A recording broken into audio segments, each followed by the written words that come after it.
Keputusan pengurus pusat Muhammadiyah untuk mengalihkan dananya dari Bank Syariah Indonesia, emiten dengan kode BRIS, yang diperkirakan mencapai 15 triliun, tentu merupakan kabar baik bagi bank-bank syariah lainnya. Apalagi melihat reaksi dari direksi BRIS yang relatif dingin dan terlihat pasrah. Keputusan pengurus pusat Muhammadiyah tersebut meramaikan media massa pada tanggal 5 Juni 2024 dan langsung membuat merah saham BRIS dalam 3 hari terakhir. Harga saham BRIS turun sebesar Rp100 per lembar, sehingga dengan jumlah saham yang beredar 40 miliar lembar, artinya hanya dalam waktu 3 hari, kapitalisasi pasar dari Bank Syariah Indonesia telah tergerus sebesar 4,60 triliun. Lalu berkembang isu liar bahwa kemarahan pengurus pusat Muhammadiyah disebabkan oleh karena BRIS tidak menempatkan pengurus pusat Muhammadiyah sebagai komisaris independen BRIS. Saya lalu mencoba menarik ke belakang tanggal RUPS Bank Syariah Indonesia yang terkait dengan penggantian direksi dan komisaris, yaitu tanggal 17 Mei 2024.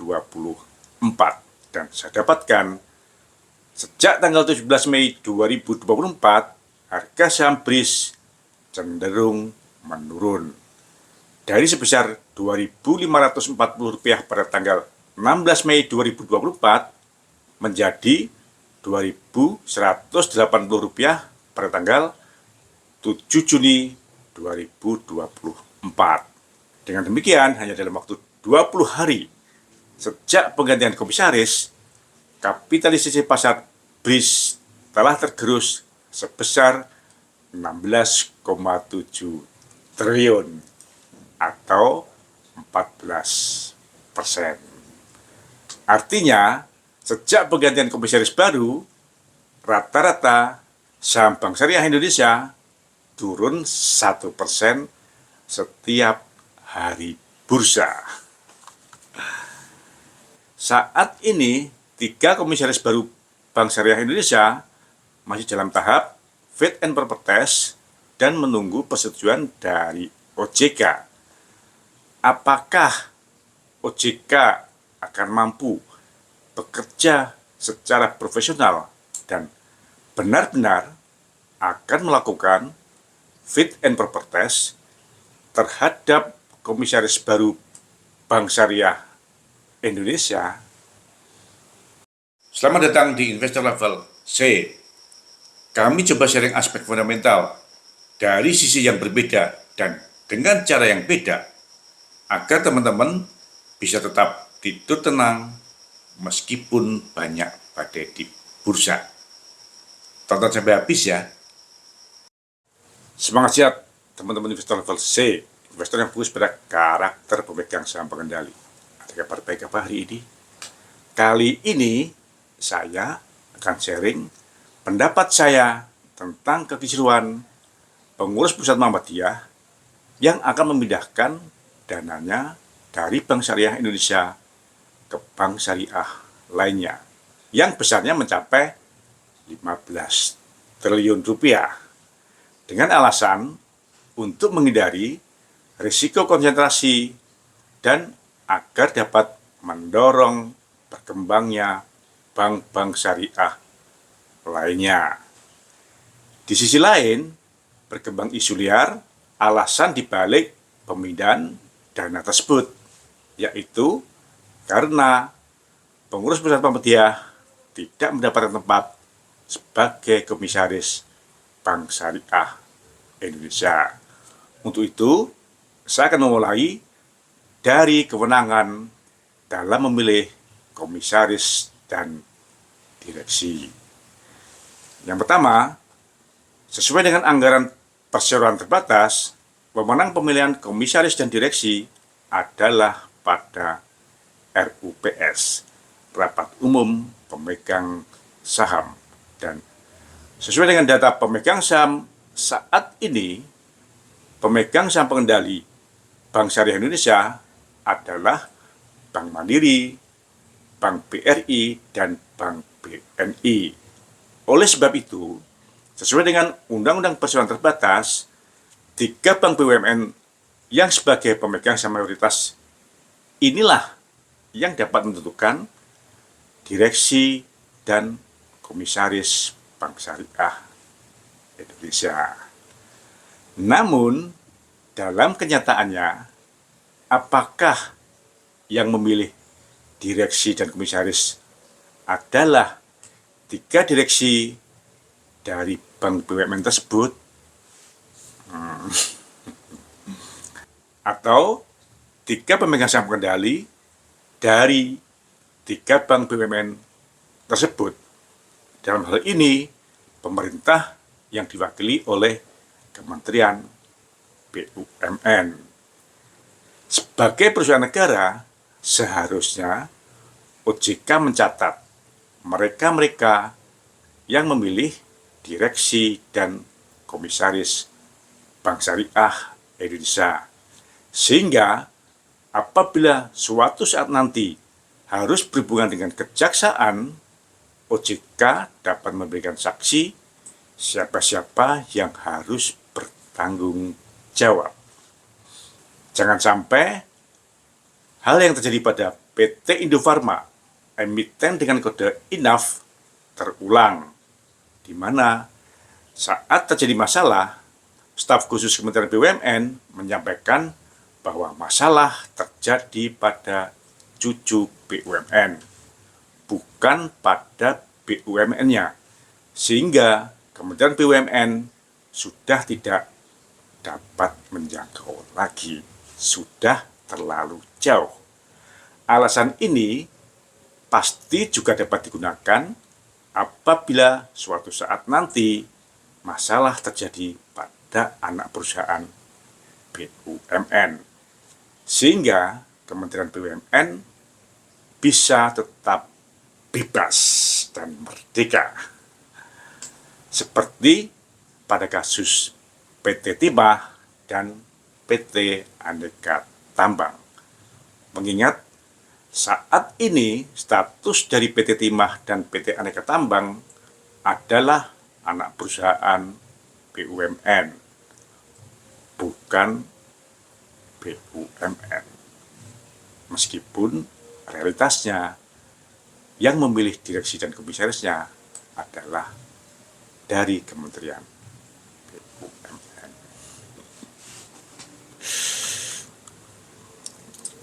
Yang kedua, siapa komisaris baru dari BRIS tersebut? Nah, berikut komisaris baru dari BRIS hasil RUPS. Yang pertama, Bapak Nasaruddin, dengan pengalaman sebagai pegawai Bank BRI dan saat ini masih menjabat sebagai Regional CEO Jakarta 3 dari Bank BRI. CEO merupakan jabatan struktural 1 atau 2 tingkat di bawah direksi. Yang kedua, Bapak Fauzi, dengan pengalaman sebagai pegawai Bank BNI dan saat ini masih menjabat sebagai SEVP operasional Bank BNI. SEVP merupakan jabatan karir tertinggi di BUMN. Dan yang ketiga, Ibu Talu Lembang, mantan anggota DPR RI Komisi 4 periode 2017 sampai dengan 2019. Talu Lembang masuk sebagai anggota DPR RI melalui pergantian antar waktu pada tahun 2017 yang menggantikan anggota DPR RI dari Partai Gerindra yang meninggal. Dan Talu Lembang masuk pada Komisi 4. Komisi 4 merupakan komisi yang bertugas di bidang pertanian, pangan, maritim, dan kehutanan. Lalu apa jabatan Ibu Talulembang sebelum ditunjuk sebagai Komisaris Independen Bank Syariah Indonesia? Yuk teman-teman yang tahu kasih komen ya. Sesuai dengan POJK nomor 33 tahun 2014 tentang Direksi dan Dewan Komisaris Emiten atau Perusahaan Publik, disampaikan bahwa syarat dari komisaris adalah memiliki pengetahuan dan atau keahlian di bidang yang dibutuhkan oleh emiten atau perusahaan publik. Nah, dari 3 komisaris tersebut di atas, menurut teman-teman, apakah kompetensinya sesuai untuk duduk sebagai Komisaris Bank Syariah Indonesia, bank syariah terbesar di Indonesia, dengan ekuitas di atas 35 triliun dan market cap di atas 100 triliun. Sesuai dengan data BI, pada akhir April 2024, BRIS menempati urutan ke-13 dari emiten dengan market cap tertinggi sebesar 122 triliun. Saat ini, tanggal 9 Juni 2024, market cap BRIS turun menjadi tinggal 101 triliun atau turun 17%. Nah, yang ketiga, apakah penyebab penurunan harga saham Bank Syariah Indonesia yang paling besar karena kebijakan pengurus pusat Muhammadiyah yang akan memindahkan dananya sebesar 15 triliun ke bank lain, atau karena reaksi pasar atas hasil RUPS yang menilai bahwa BRIS telah diobok-obok oleh politik, atau karena faktor-faktor yang lain. Apabila penurunan harga saham BRIS terjadi karena reaksi pasar atas penunjukan komisaris yang baru, apakah pihak yang memilih komisaris baru tersebut dapat dianggap merugikan negara? Mengingat dengan penurunan market cap BRIS sebesar 17%, berarti nilai ekuitas negara pada BRIS juga turun 17%. Saya khawatir pemilihan komisaris BRIS ini juga menjadi salah satu pendorong keluarnya asing dari 3 bank BUMN pemegang saham BRIS, yaitu Bank BRI, Bank BNI, dan Bank Mandiri. Nah, menurut teman-teman bagaimana? Kasih komen ya. Semoga OJK mampu bekerja secara profesional dan benar-benar akan melakukan fit and proper test untuk melindungi investor retail. Apalagi bank adalah satu-satunya segmen usaha yang mempunyai risiko sistemik. Jadi, semoga OJK benar-benar dapat menjaga. Jangan sampai kondisi krisis perbankan pada tahun 1998 terulang kembali. Teman-teman, jaga kesehatan sambil kita tunggu perkembangan harga saham BRIS ke depan, serta hasil fit and proper test komisaris baru dari OJK. Jangan lupa sambil nonton bola ya, semangat sehat. Terima kasih telah menonton. Jangan lupa kasih komen agar channel Investor Level C selalu lebih berkualitas. Dan jangan lupa sharing agar teman-teman lainnya bisa mendapatkan manfaat dari channel Investor Level C. Terima kasih.